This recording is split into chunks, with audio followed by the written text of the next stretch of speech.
हेरवाड तालुका शिरोळ येथील हेरवाड हायस्कूल हेरवाडमधील विद्यार्थी कुमार मुस्तकीम हसन जमादार यांनी नुकताच इचलकरंजी येथे झालेल्या जिल्हास्तरीय शालेय शासकीय जलतरण स्पर्धेमध्ये 17 वर्षाखालील गटामध्ये 100 व 200 मीटर बटरफ्लाय व 200 मीटर मिडले या 3 प्रकारामध्ये प्रथम क्रमांक पटकावला आहे। त्याची विभागीय स्तर स्पर्धेसाठी निवड झाली आहे।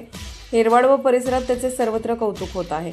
त्याला प्रशिक्षक श्री संदीप पाटील सर तसेच संस्थेचे अध्यक्ष रावसाहेब पाटील, सेक्रेटरी अजित पाटील, वडील श्री हसन जमादार, क्रीडा शिक्षक अजित देवटे सर यांचे मार्गदर्शन तर मुख्याध्यापक श्री प्रकाश मोहिते सर, शिक्षक शिक्षकेतर कर्मचारी यांचे प्रोत्साहन लाभले।